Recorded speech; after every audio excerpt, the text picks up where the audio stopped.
Welcome to the Sweet Subversives podcast.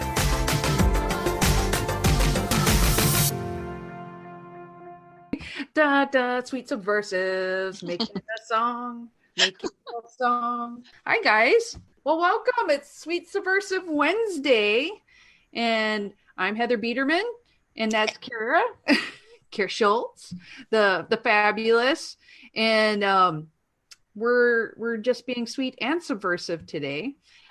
Cheers, Kara. Oh, it's that kind of day. Yeah, yesterday was a hard day. It was actually a good day, but Yeah, it was a good day. But my stomach's also been really touchy again lately. So I'm limiting myself to one beer tonight because I had a little tickle in my throat, and I'm just not gonna let myself get sick. you mean you got the coronavirus? I do. So if you all want it, come over and we'll French kiss for a little bit, and I'll give it to you. No. Oh my God. Heather's like, I will be, what was it? Typhoid Mary. Typhoid Mary. I can do it. She will give you Typhoid Mary kisses. And everyone's like, you know what? I thought feeling like I was getting an elephant stomping on my chest was really bad, but it was worth it to French kiss Heather. And I go, oh, thank you. Yeah, I know. Mm-hmm. Like and subscribe. I'm sure that will get everyone to like and subscribe. Hey, if you're like a $100 Patreon a month, I will give you a cold. No, I won't. I will give you a cold. You really know how to entice everyone. I know. I'm not good at this, but it's okay. I try. So what's new, Kara? Well, like I said, no cocktail this evening. But I'm hopeful that next week I will have a cocktail to show. So North Carolina, I'm going to be doing their convention coming up first weekend in April. And their chair, Susan, asked me to create a cocktail for their convention. Oh. And I love doing that. So is it a super secret one so far? I mean, are you so far? So I've been testing out a couple different things. I want it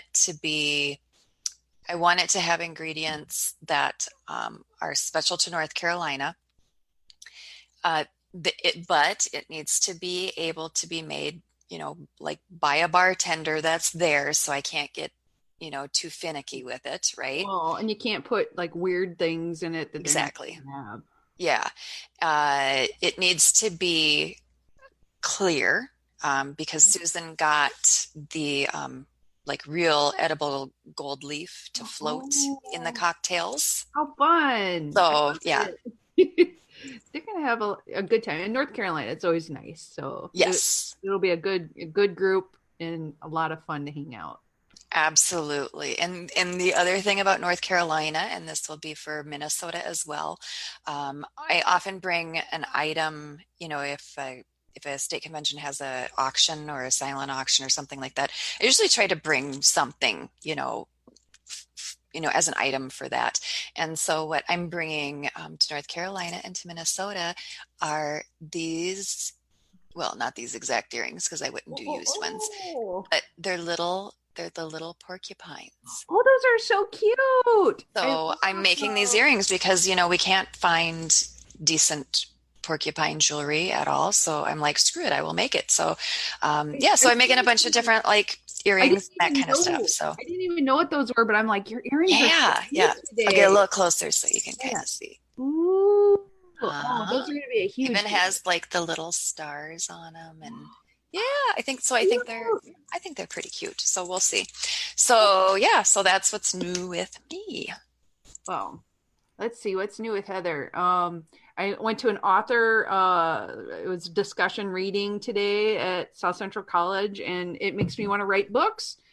He is so enticing to go. You just got to find that passion in yourself. And it might not just be writing. It could be whatever, doing shows, doing podcasts. Everyone wants to do a show after we're telling them how much we love it. And it's just you just get excited about stuff when you get around people like that. Absolutely. Absolutely. And so Genesis says hello. And Lauren says that the earrings are very cute. So They are yay. cute. So we do have news. We do. Oh my We have, God. we have news, we have rumors, we have libertarians caught being good. We're going to talk about trashy, shitty shows. So yeah, Yes, we got a lot going on we for do. today. So we could talk about that. Yes, absolutely. So in news, in Minnesota, we had our caucus last night. So we still caucus in Minnesota, although now this year they added a primary as well. So I'm sure that will end up killing off the caucus tradition. But we did caucus in Minnesota, and so that was pretty cool. And the Libertarian Party had caucuses in 8 congressional districts. That's cool. And so when Republicans and Democrats were posting pictures of their precinct caucuses, and some of them, like, there was no one there. There was not like a single person in the room. And so we actually had pretty good attendance. We had over 100 people. So it was a pretty good attendance that we had. But we also did, ranked choice voting at our caucuses for presidential candidates, for vice presidential candidates, LNC chair and vice chair. And so we do have the results of that. Oh yeah. They take a while to tabulate. For president, and it took 7 rounds of ranked choice voting to get this result. So it was I know Jacob Hornberger was first. Second was Joe Jorgensen. For vice president, Jeff Woods, and I think that was on the second round, if I remember correctly. So he got that for vice president. For LNC chair, it was Joe Bishop Henchman. Oh yeah, I think. And for vice chair, it was Ken Molman. Oh wow, very cool. Yeah, so that was the results of that. And when we've had other results coming out from other states, from the intervening week when we were last chatting. Yes. So Tennessee, they had theirs, and they did a poll of Tennessee delegates and alternates. So that was kind of interesting because most other states are just doing members or whoever shows up at the caucus or that kind of stuff. And Tennessee did their delegates and alternates. So NOTA or uncommitted. Why is it so much? Is 16. 16? Yeah, so 16.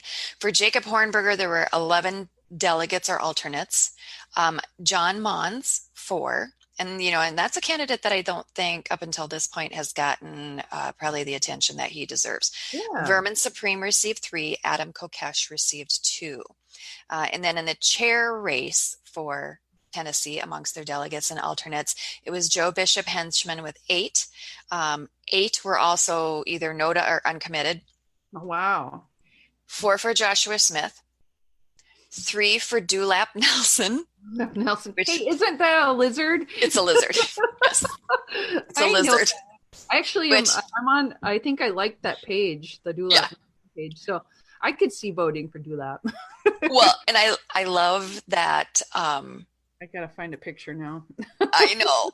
Well, and I love that every time something about Dewlap comes up, then Sam Goldstein pipes in and he's like, we have an attorney for chair. Why not a lizard? What would be the difference? Why not, right? Oh, here, there's actually a Dewlap Nelson for LNC chair.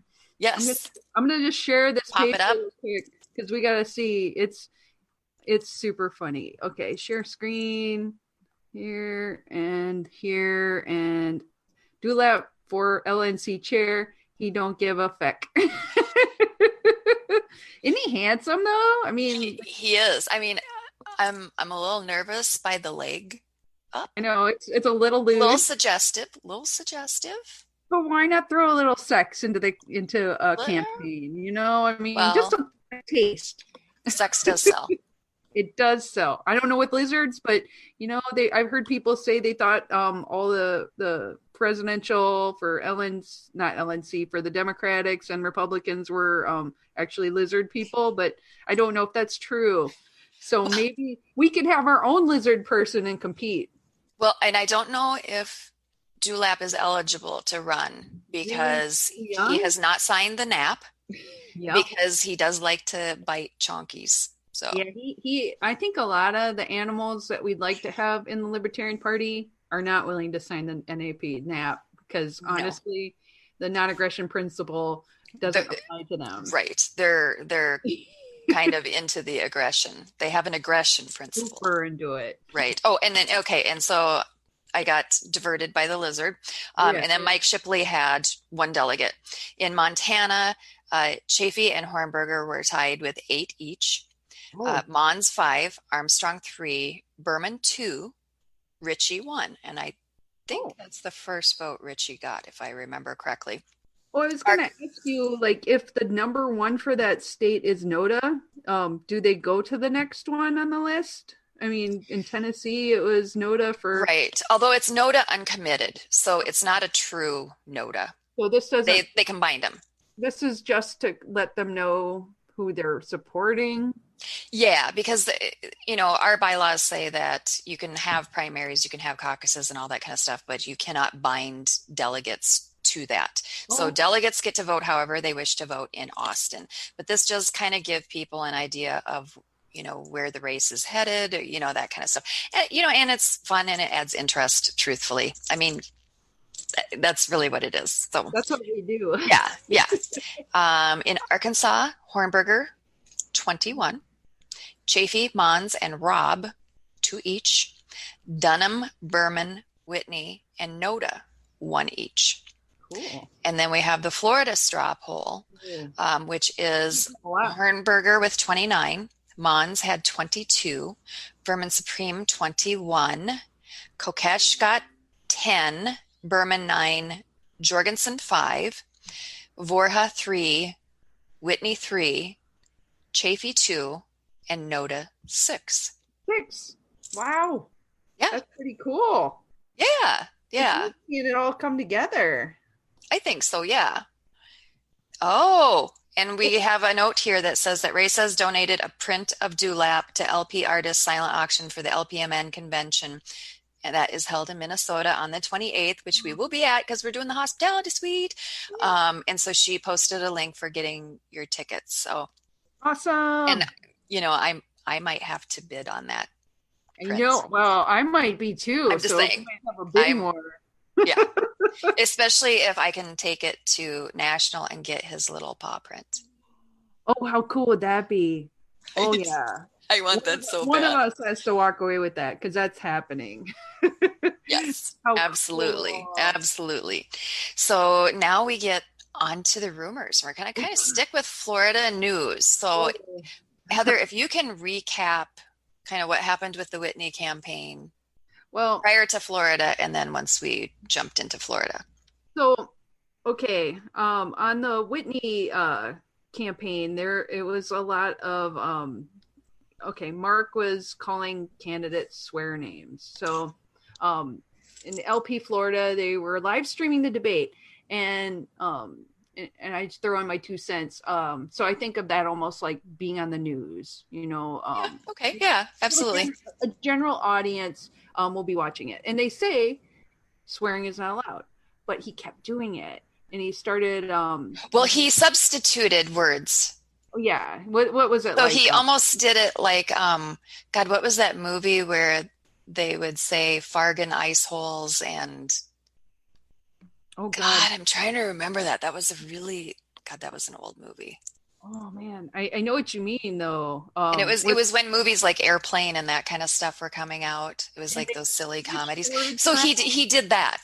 So he abided by the rules, but and it actually was kind of comical. But he is actually really funny, and I think the problem is a lot of people take it very seriously, and they do, and in a lot of ways you should, but I think it actually is more memorable to me to have something like be funny like that. But so people were so angry, very angry because they thought it was disrespectful. Yeah. And, but we do have free speech, and actually, when we were I don't know how far I want to go with this, but I know we're trying to like not add to like all Well, the anger and bullshit I'm that not trying to is say one surrounding person is this. right or wrong either, because I can see with his whole Absolutely. persona, he's going for funny, and he's very passionate. So I get where he's coming from. Although Johnny Dangerously. Johnny Laura Lavoie Davis, remembered it. Thank you. Thank you. Laura, you are awesome. Hi, Laura. Okay, he's kind of going on the funny side of things, but then I was reading about let me see, in articles about like the Democratic Party especially. They have they're trying to curse their way into voters' attention, Yeah. because a lot of places say that they're not supposed to swear, they're not supposed to Right. swear on live television, but they're doing it, and because they do it, they get more attention. Yeah. Now, it's usually a technique by people who are losing. Now, a lot of times, if you're in the lead, you don't need to resort to tactics of any sort. But Right. swearing is usually unprofessional. You can't really quote it very well. It can be hilarious, and so there's this balance where people think it's more real when you swear. I'm like, Right. here's me. Right. Like, fuck yeah, it's real, I or know.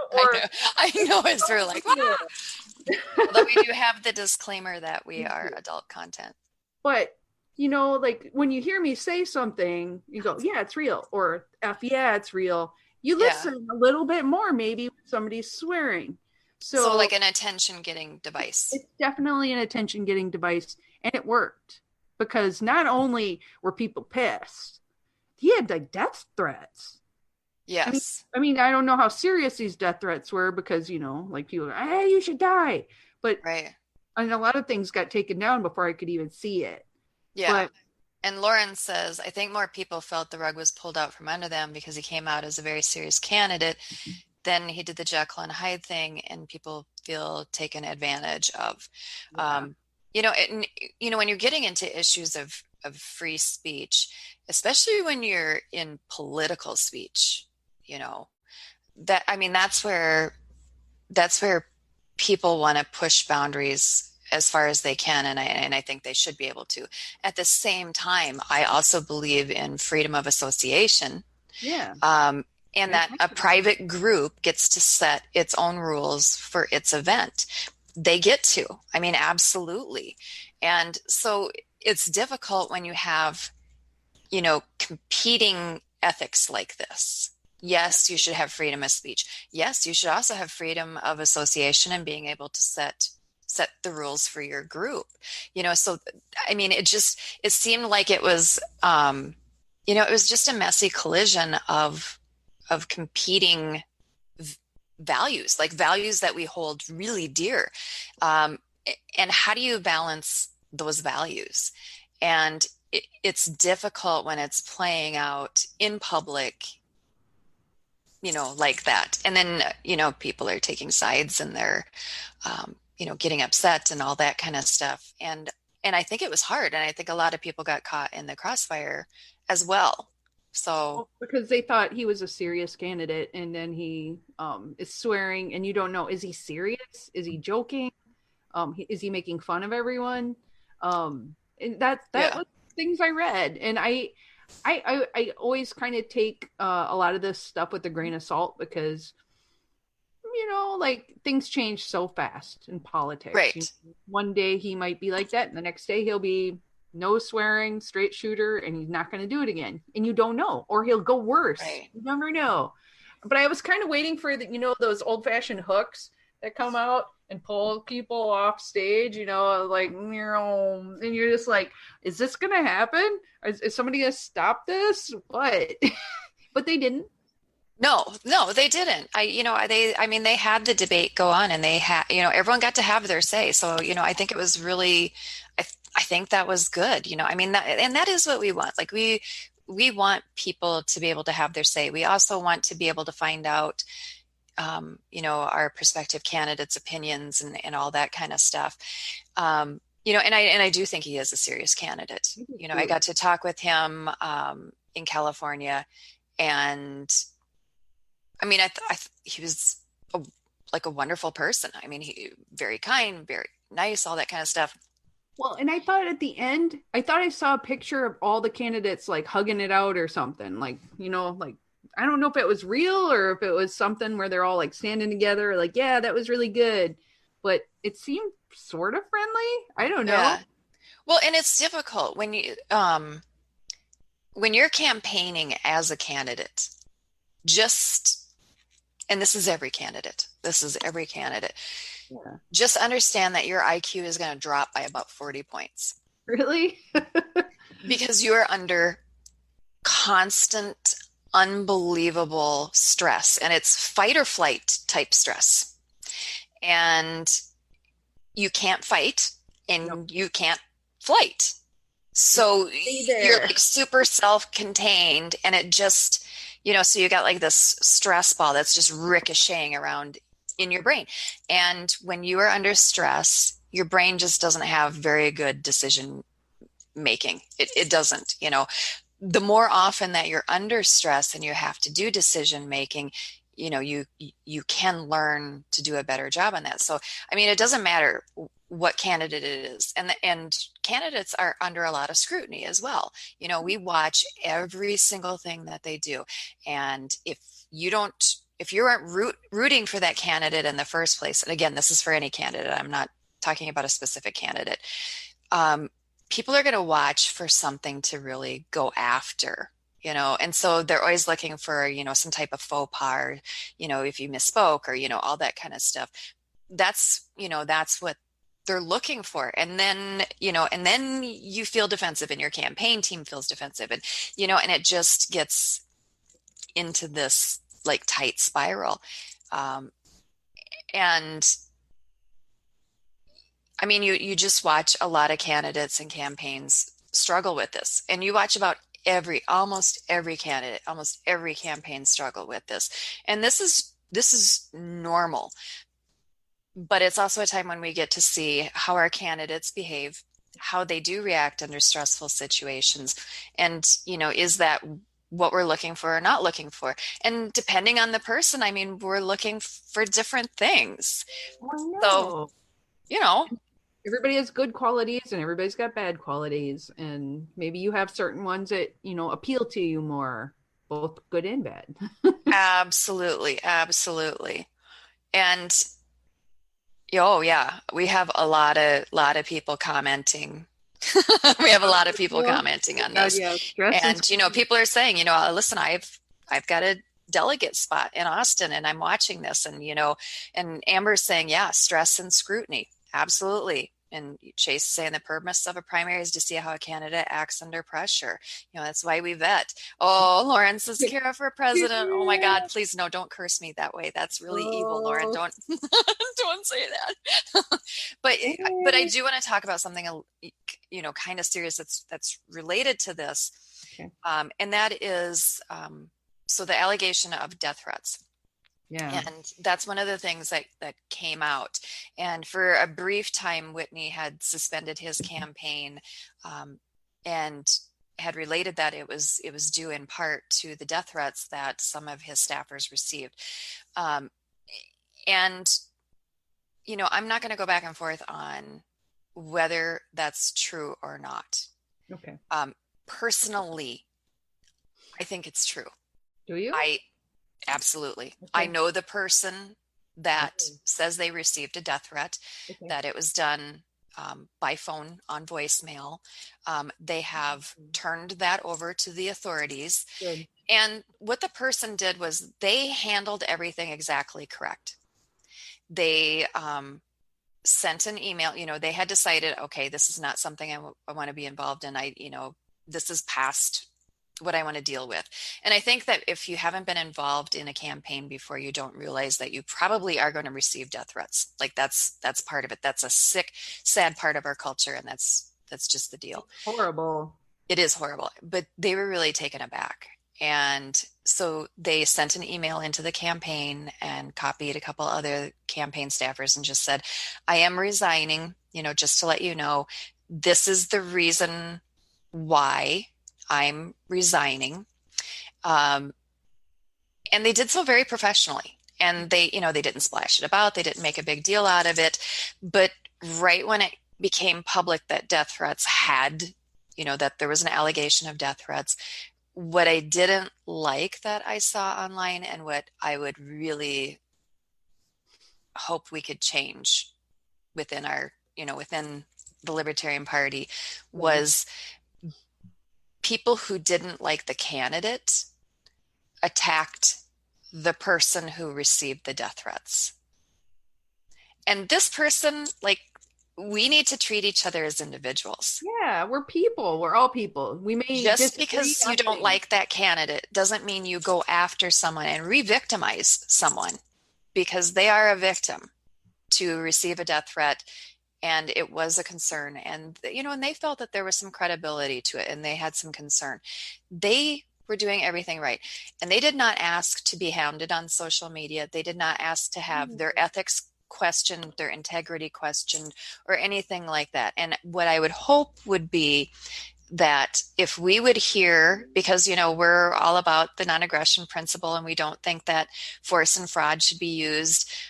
What I would hope is that we would all say, I don't agree with sending someone death threats just because you disagree with them. Yeah. And that is something that you stand firmly against. And sending those death threats, that is a form of bullying. And if you want to combat bullying, you don't need to focus so much on the bully, and you definitely don't need to focus on the victim and heap more crap on them. What you need is to alter the behavior of the bystanders, and turn them into people who say, this is not our value and we will not put up with it, and we stand firmly against it. And that was what I wish I had seen, and I didn't. And I'm hopeful that it can be a learning moment for all of us, and that we would alter our behavior in the future. I agree completely. So that's my soapbox. No matter how much you hate someone, death threats, no, never death threats. Honestly, how would you feel if someone threatened death upon you? I mean, nobody likes that, right? Yes. It's obvious. Absolutely. But, absolutely. But I've had people in any, and this isn't just libertarian, this is all across the board. Every political leaning I've ever heard of have had people. And so there's always a fringe to every group. And it's someone in the fringe who is like, I hate what they said and I hate them, and I would punch them in the face if I saw them. I go, really? Would you? And some of them you're not sure. I know some of them you're like, I think they might. Right. And I just think that should never be a thing. We're all grown-ups. We can talk. We can disagree. It's okay to disagree. Yes, but let's it is. Play nice together. It is. And again, we have a lot of comments on this because, this was something that really struck people, and Michelle says, yeah, I got the email from that person. And yes, they reported everything. The person was very professional about leaving. Amber says it makes her so sad that this is happening. And Chase says, yeah, it was really crappy to do. I don't like the candidate. And I sent a message saying, I hope everyone is okay. And I hope that law enforcement was contacted on this matter. Absolutely. That's how you handle it. And Lauren says, I love a large portion of his campaign staff like family. The staff are not the candidate. They are their own people, and they're not responsible for the words of somebody else. And that, yes, thank you. You guys are my people. That is exactly it. That's exactly it. So yes, you guys are, I have love for you. But nobody's like, we should really just punch people in the face. And you're like, no, no. Come on. I'm going to give you a pamphlet about the nap, and then you can go and do that. Right. Yes. Read that, and then we'll talk. Exactly. But so that leads me to libertarians caught being good. Yay. I love this one. I'm pretty happy about this. Okay, so a couple of these are in my home state, in your home state, Minnesota. So, yes, yesterday we had our caucuses, and as part of that, our cockeye. Oh, the cockeye? Don't look right into the cockeye. That's right.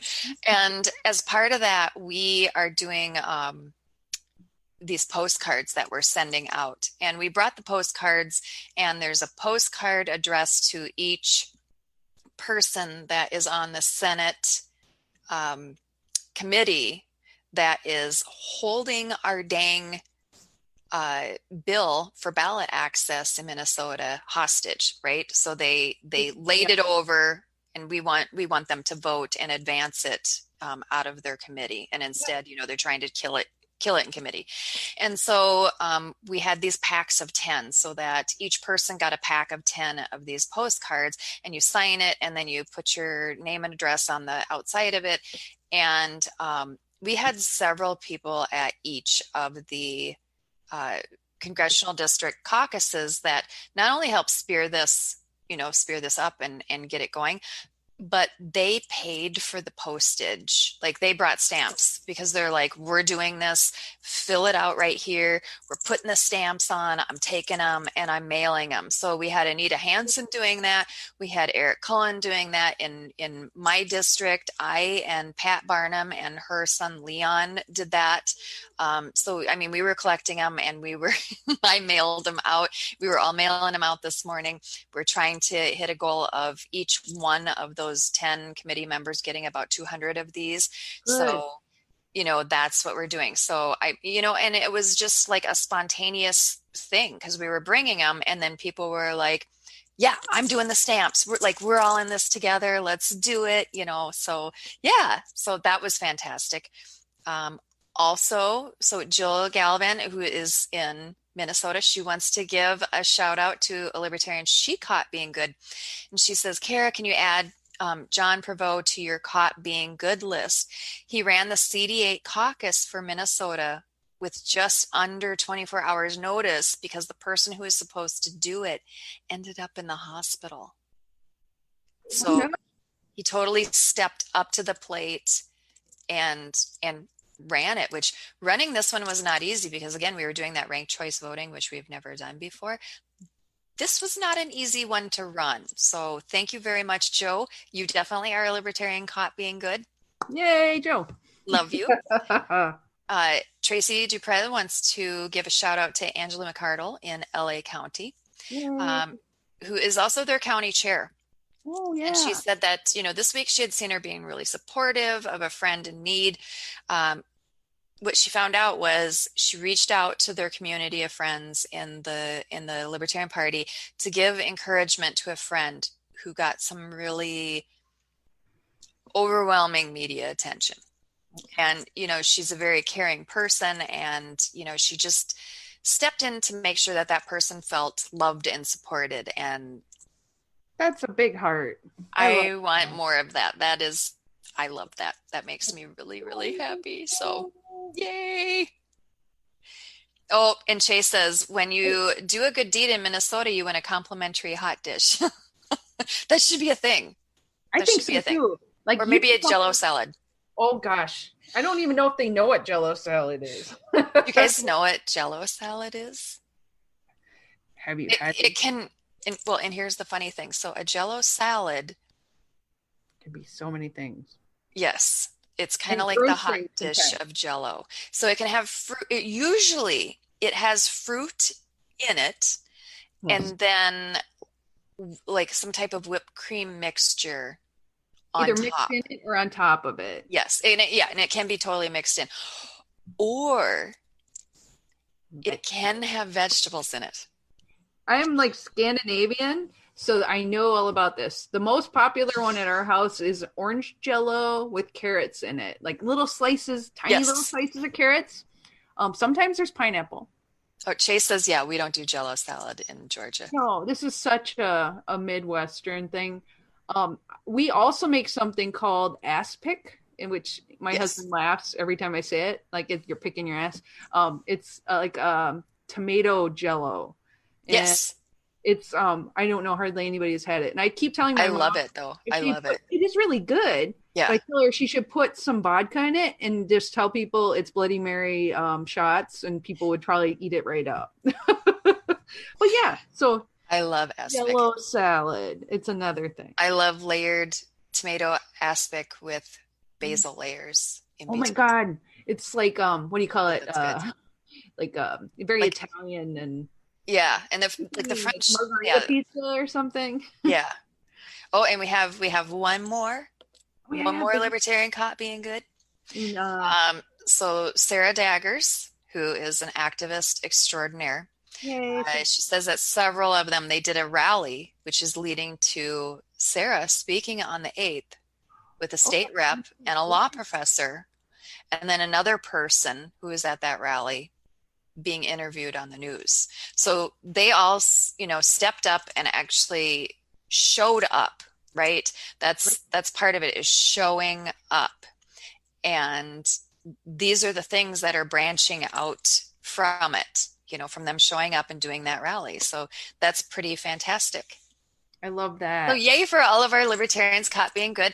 I love to hear about libertarians caught being good. I know this has been kind of like a crap show of a week. Yeah. But we still had a lot of libertarians caught being good.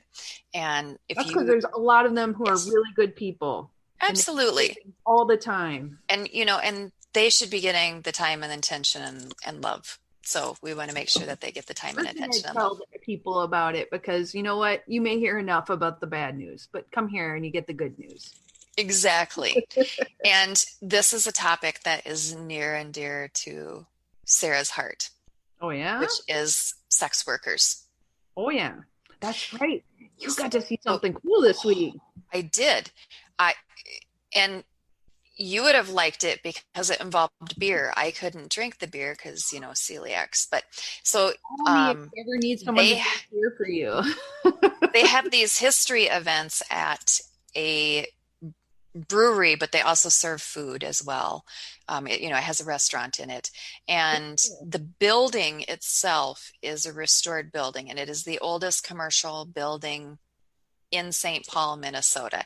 And it was originally built to be a German lager house. So it would have been like beer and food there, right? And they would have had discussions. Like, lager houses were not the same as pubs.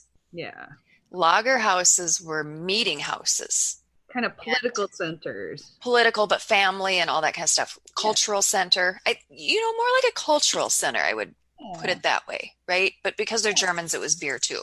Yeah, you have to have beer. Yeah. And so they have not only revived doing the beer and the food and all that kind of stuff, and restoring the building to what it looked like during that time. They're also now having these historical lecturers come in. So this historical lecturer came in, and the show, it was a topic on red lights and shadows, and it was the real story of Nina Clifford.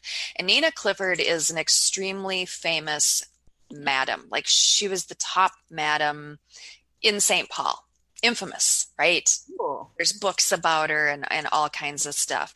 And it was really neat, because the more things change, the more they stay the same. She came to St. Paul in 1886, and she immediately started a brothel. And then she started a second brothel.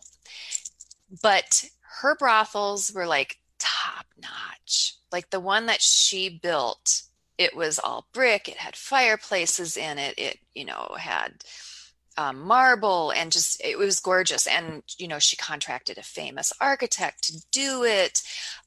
It was incredible. And at the time, it cost $13,000 to build. A comparable building normally would have cost about $1,500 to build. So that's how much, this was. And so she built it where guys could come into the new Minnesota club, which was the big gentleman's club. And I don't mean it was a strip club. I mean, it was the club that, the wealthy men went to. Talk to and have some sex. Cigars and shit like that. They could go out the back door of that club and go into her brothel. Can I show you what she looks like? I found her picture if you want to see it. You can show the picture, but it's not actually her. The picture attributed as her is not her. Oh, no. Okay, so I'm going to show you that. And that's not her. Yeah. And her family, And so her family will not allow her picture to be released until they die? Until 100 years of her death, which I believe is coming up in a couple more years. So at that point, then the pictures of her will be released. I'm not sure why they have that stipulation, but they do. But the really interesting thing about her was how ahead of the times she was. Yeah, really? And true. So she had a rule. So she would seek out women who were abused or in an abusive situation or just in a bad situation. And she kind of saw it as her mission to rescue them out of that situation. And you may think, rescuing and going into a brothel, like that doesn't sound like rescuing. That sounds like preying on them. But what she did was they could only work for her for 3 years. Okay. She kept a portion of the money out during that 3 years and she matched it. Oh. She also got them the best health care available, and that was free. And it was a level of health care that only the wealthiest of citizens had. She had a box seats at the theater and the opera, and they were able to, use that. Wow. And I'm not talking about using it with clients, but she thought that that was part of their, their education, and they should get enjoyment and happiness in life. They had a box at the church too. I mean, they went to church on Sunday, but she matched their money those 3 years so that they could go to college to become secretaries, because that was like a main profession for women that they could then earn money. Yeah. Or that they could do a new identity and they could get married. Get married. Start a new life. Like start a new life. Well, and that was really important to her. And she also paid for all of her nieces and nephews and her relations to go to college. Education was amazing. Education was like a huge thing for her. She also made sure that she hired persons of color to work as staff, which was kind of a crazy thing at the time. She also made sure she always had at least one person of color that was a sex worker. And it doesn't seem like that would be kind of ahead of its time, but it was, because it was in the same building. Yes, because there's segregation and people didn't do that back then. Yes. And again, this was like the highest brow place, right? Yeah. So and the fact that they're doing that too, I mean, so weirdly ahead of its time, actually. It was. The culture. Yeah, it was. So when you talk about sex workers' rights and, bringing things into the light and better treatment and, everything around that conversation, again, this shows that this conversation is something that just, we just keep having the same conversation, right? We tend to think, we've advanced so far, but she was obviously having this kind of conversation and having these kind of thoughts back then. Like she was pioneering in this, right? Isn't bad. That's the thing that people get hung up on. We have a very puritanical society. Sex work is work, and people need to be treated with respect. And even if you don't respect that profession, the fact that they're valued, they are shown that after you're done here, we want to make sure you're set up. Exactly. That's an amazing thing. Yeah, which is why in our 2018 convention, national convention, which you were at and you were a delegate, they added the sex work plank, which is 2.10. And it's the Libertarian Party supports the decriminalization of prostitution. We assert the right of consenting adults to provide sexual services to clients for compensation and the right of clients to purchase sexual services from consenting sex workers. And, so I was sitting there hearing this conversation and this historical presentation, and I was thinking how that related back to our plank that we have. That's so amazing. And it is kind of amazing. Isn't it funny when you're out in the real world and all of a sudden you're like, that's libertarian? Yes. And Chase Oliver said literally the best thing to come out of the 2018 convention was that plank. And I know that plank is still controversial, and we are the only party to have that plank. the Greens looked at adopting it, and instead they went another direction, and it just didn't happen. And it is controversial, but you know what? The Libertarian Party is often at the forefront of rights, and things that are controversial, when we take them on and adopt them, quickly become mainstream, and that's part of what we do. Like, that's part of our gift that we have. So we're trailblazers, we are trailblazers. We are. And that's something I think we can feel good about and be proud of. I think so. Yeah. And Shay says, yeah, I will be making sure it stays where it is at in Austin. Cool. Yeah, exactly. I like that. So I don't want to drastically shift gears, but yeah. That was my fun little thing that I did this week. That was kind of a neat libertarian thing. So did you want to talk about any of your shows that you've been watching? I went to see Kiss and Diamond David Lee Roth at the Excel Center in St. Paul. I also got to do something in St. Paul, but it was not as historical, and there was no obvious prostitution that we can talk about or anything. But there were amazing old people doing amazing things. So I had never seen either of these acts live before. I always wanted to see Van Halen, and he was kicking high. I mean, I was just like, wow. My husband works with a guy who's a super Van Halen fan, and he says in the Las Vegas shows they have huge holograms of him, and I'm just like, they did not have that there. But he was, that guy's got swagger. I think his voice isn't as good as it used to be. I'm just going to be honest with you. But that dude, he just he's all teeth. He's just like a smiling machine. So it's amazing. And I had never seen Kiss before. And Kiss, they're the lead singer is 68. And Paul is 68. And Gene Simmons, the guy with the tongue, he's 70. I know. So they were rocking as hard as I've ever seen. If you get a chance to go see Kiss, go see them. It's an amazing light show. Even if you're I don't really care about the music, they have pyro explosions. Pyro. I'm like, oh my God. I was sitting next to, I think a guy on the spectrum, and he was just he was losing his voice because he's just screaming nonstop. He was so excited. And I was just like, I know, this is so good.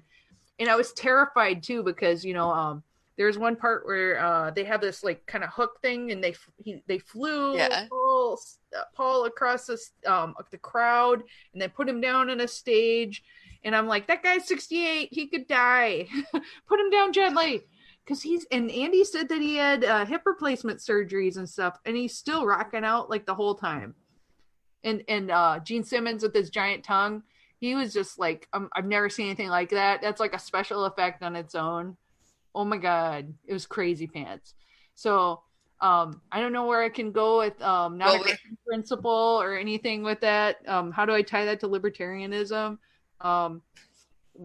Do what you will. Well, there's definitely some Kiss fans who are watching our show, Chase and Amber. Amber says Beth is my favorite Kiss song. It's so good. It's so good live. I just wish, two of the original band members weren't there. So but it's so good, dude. If you get a chance to go see them, I know it's their farewell tour, but the farewell tour is going to last another 2 years. So you'll probably get a chance to see them if you want. But it's amazing. I hope I'm as kicking ass like that when I am almost 70. I want to be no kidding. That people still want to come see me. That's awesome. I love that. Detroit Rock City freaked me out. It was so good. I was just I knew I'd like Kiss, but I was it's so much better live. Awesome. Anyway, so I just I do want to remind so our viewers, because at the end we always do the one awesome thing, and we want to hear about one awesome thing that happened to you that is awesome in your life, because we want to all share in the awesomeness. So start to put in the comments what your awesome thing is that happened to you this week. We'll get to ours in just a minute. So my kind of trashy thing that I've been really into is I've been watching Love is Blind on That show's Netflix. hilarious. And it is trash. Oh, it's super trash. They try to do, oh, it's an experiment. No, this is trash. Like they're trying to dress it up so you don't feel as guilty about watching it. I know it's trash and I don't feel one bit guilty watching it. Like Oh. I am fucking here for it. I mean, I am so into it. It's not even funny. So for those of you who haven't seen Love is Blind, the premise is they have all these guys in one apartment, all these girls in another apartment, and they can only interact with each other in these pods. So they walk into like a little room, there's a wall and they can't see through it. It's like a glass wall, but it's all swirly. They can't see through it. They can talk to the other person, but they can't see them. And so the premise is if you get to know someone and you fall in love with who they are and you don't know, and you're not judging off of how they look, how does that go? Is that going to create a tighter bond? Is that a better way to find a mate? And if they want, they can, like by the end of 5 days or a week or whatever it was, they can propose. And I guess 8 couples did. Like 8 couples proposed and agreed to get married. Then afterwards, they went to Mexico and almost had like a pre-honeymoon. Yeah. And they could see each other and get to know each other and that kind of stuff. And then for the next 3 weeks, they would be living in an apartment together, getting to know each other. And then tomorrow night, we're going to find out if they get married. Oh my God. Some of them have already imploded. Sometimes you actually meet people and you go, oh no, that's not going to work. Or you don't have any chemistry at all. Yeah. So it is crazy pants. It is crazy pants. I mean, and there's like weird ass shit happening. Like this Jessica, who is the drinking lady? Is the drinking lady. Yeah, and I like her. We call her Messica because she's a freaking hot mess. And she's like chatting and she puts her wine glass down and lets her freaking dog drink wine. And then she drinks out of the glass again. And I'm like, first of all, she lets the dog drink out. And I'm like, wah! And then she drinks out of it. I'm like, oh! So, and I mean, and she just kind of seems to be awful. So we'll see. Because I saw somebody post and they say that most of the people on the show are trying to be influencers, on social media and that kind of thing. Yeah. You think it's real to them? I mean, like, or they just like, it'll get me good publicity to get married and then talk about it later? I think people might have come into it with one idea, but I think they actually really started getting into each other. Did they? But like if you're not used to like getting to know people, like really getting to know them, maybe it would affect you. Yeah, I don't know. It does seem real. I think Jessica is toying with Mark. I think that's happening because she's a mess. She might just be somebody who should never be in a relationship, though. And she kind of says that. She's like, I got commitment issues. No kidding, honey. Yeah, you do. But we're okay. I'm an older person, and my dating in college was not internet based. There was no Tinder. Right. There was none of that. You had to just go up and talk to people and get to know them. Yeah. Is that so different than this idea? Like you get to know? I don't know. And I think it's pretty common now that people meet each other online, which 20 years ago was just like off the hook insane. So I don't know, maybe something like this would become more normal or, whatever. But my idea is, what if this is how we would pick our presidential candidates? You'd be like, hey, baby. We can't see them. We just go in these pods and talk with them and, hear about their ideas and, that kind of stuff. You want to pot? Cool, whatevs. And then, and then we're like, you're my candidate. And that's how we could pick our candidate. Or what if this is how Americans pick their political party? Like you couldn't know what political party it was. There'd be no name on it. Yeah, we would go into these pods and we'd be like, these are my ethics and this is what's important to me. And the party representative would be like, oh yeah, this is our deal. And, and then if you had like a love connection, then they would reveal what party it was. And you'd be like, oh, I guess I am a libertarian. I'm a libertarian. Or the other way, like candidates, you go. Because I think we would have a ton more. Because there are some candidates who are in parties I don't think they belong in. Right. And then you'd be like, okay, what do you believe? And this and this and this. Well, guess what? You're a libertarian. What? Yes. And I mean, so then people at least match up a little bit better. I don't know. I hate surprises, though. I think that would be the thing. I'd be like, I'm imagining Keanu Reeves, and then you get to see me. Like, this is not going my way. That's often how it would be. It'd actually pretty much be like, oh, please be Steve Buscemi. Please be Steve Buscemi. Don't be a garden troll. Don't be like that. But oh my God, I got to tell you, tomorrow I'm all about. Is that what's going to be? It's on Thursdays, right? So what Netflix has done is they dropped a bunch of episodes a week apart, and it's been like a bunch of episodes, and then last week a bunch of episodes, and then this is the finale, and I think it's like a 2-hour finale or something like that, and it's just on the weddings, like did they get married or not? So oh my God, are you rooting for anybody specific? I have a couple of them that I'm wondering if they do get married or not. But I mean, some of them, I see them struggling and it looks like they're going to get married. And I'm just like, oh, that's not a good idea. That's not a good idea. Oh. Well, I mean, some people should never get married. I mean, I met some people, like they're on their 8th spouse, and I'm like, you should just date people. Right. Like you're not very good at the actually being married, but you're really good at finding more people who like you. So maybe just do that, and it'd be less complicated.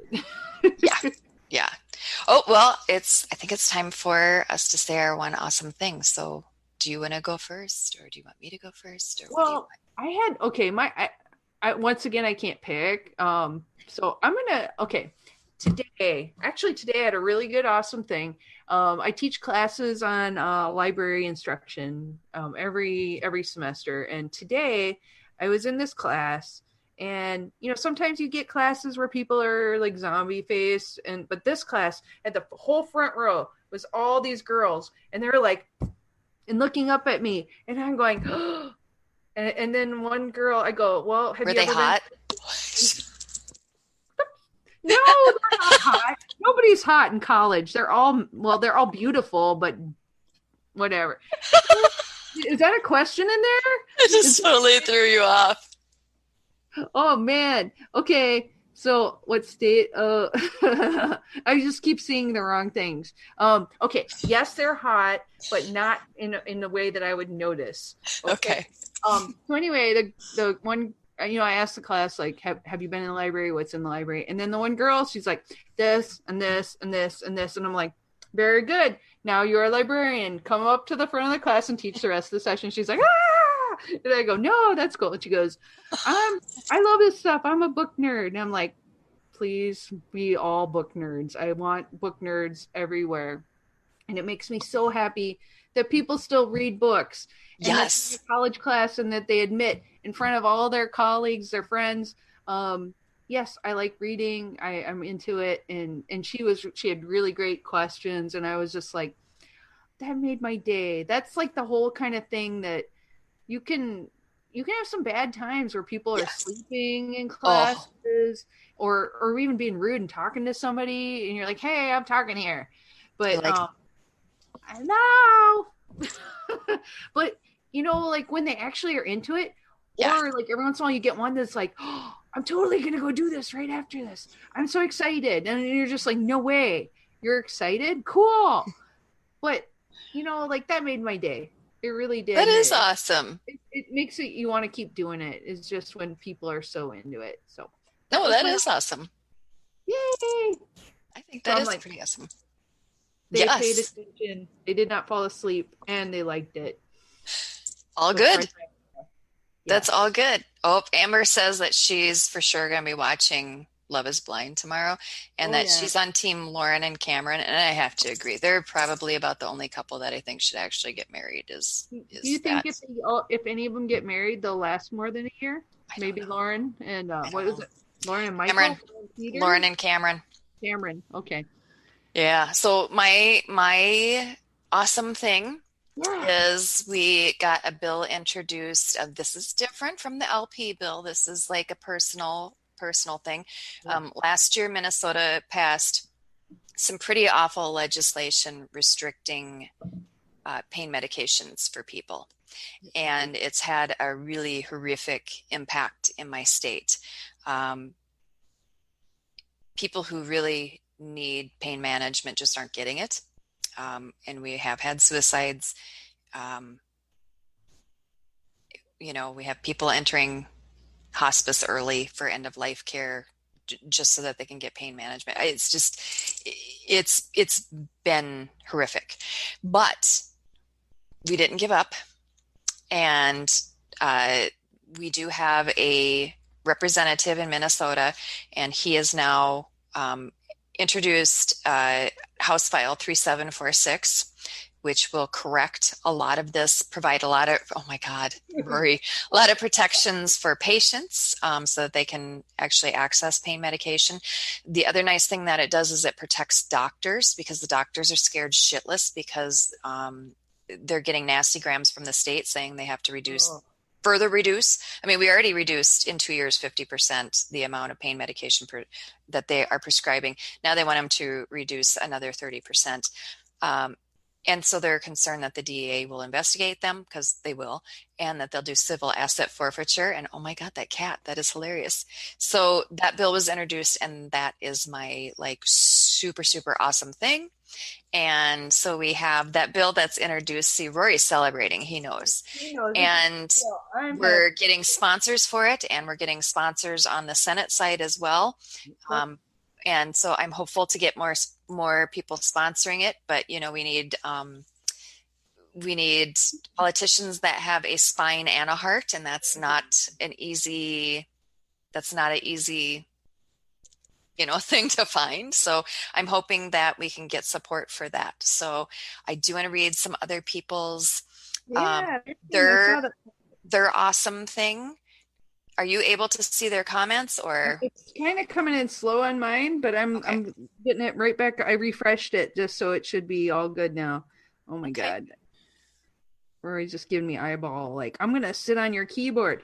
Kay Cameron. Hello, Kay. I've been doing some fun and creative fundraising again. Cool. She has been kicking ass on that.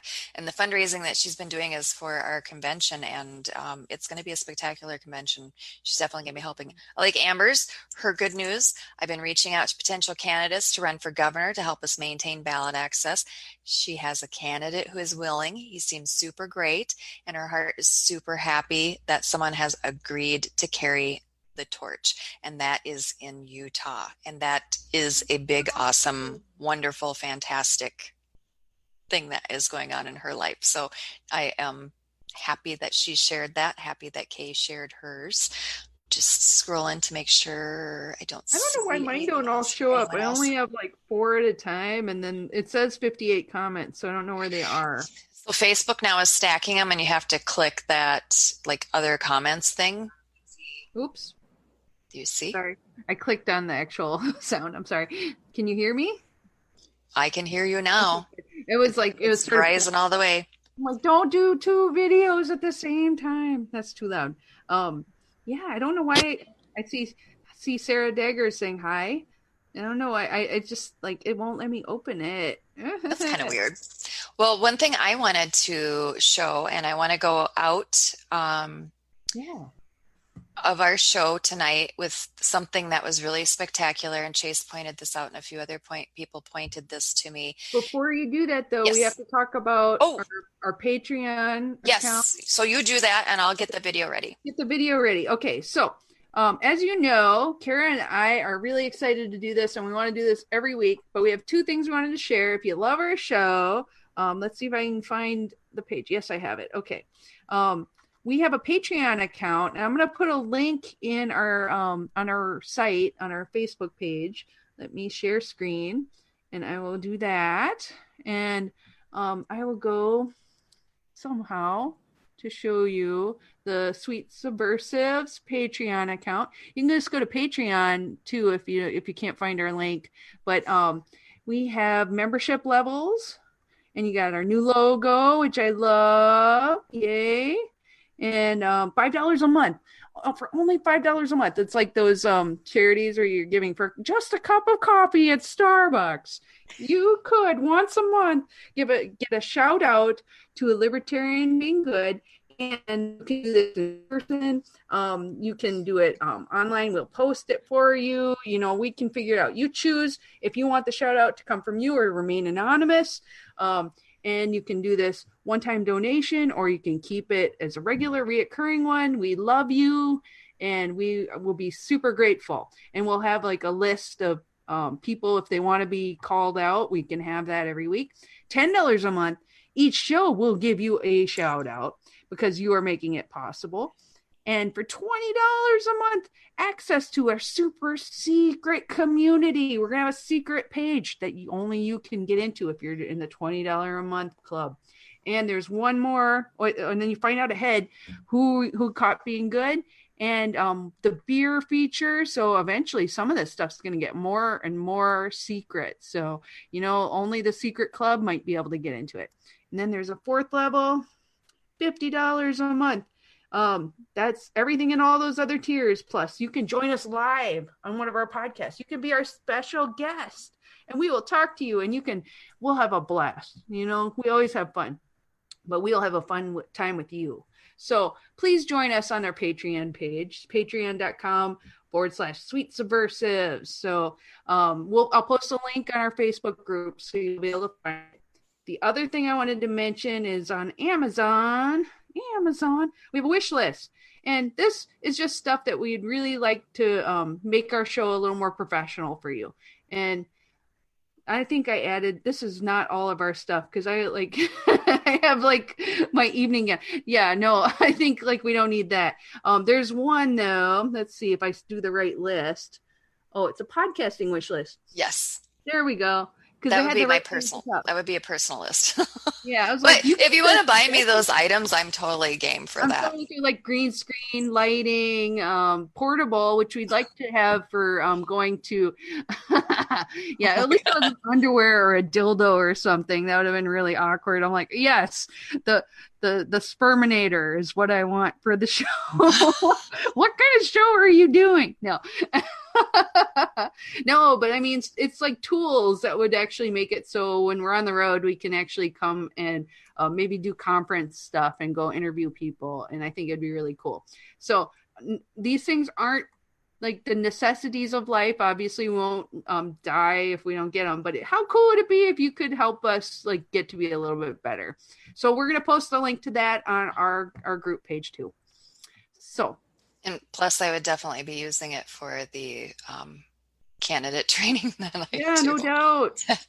Help with that a little bit. It would totally help with that. So I think it would be really cool. And so think about it. If you love us, help us. Help us help you have more fun. So I'm going to stop sharing that. Okay. Now we can go on. Okay. So people pointed this to me, and I agree. This was like a totally magic moment at the Florida convention. And it was during their presidential candidates debate. This really is something I think we need this week. And my hope is that we see more of this. I really like what happened, and that someone took their time that they could have used for a closing statement or something like that, and what they did was they wanted to take some of the heat out of the room and get it back onto, that we're all in this together and that, we're all connected to one another. So I'm going to play just this little clip so that you can see this moment. Love it. And these are some of the things that I have to bring to the table. And with my remaining time, I'd like us all to take just a moment of silence and meditate on how much we love one another. Thank you.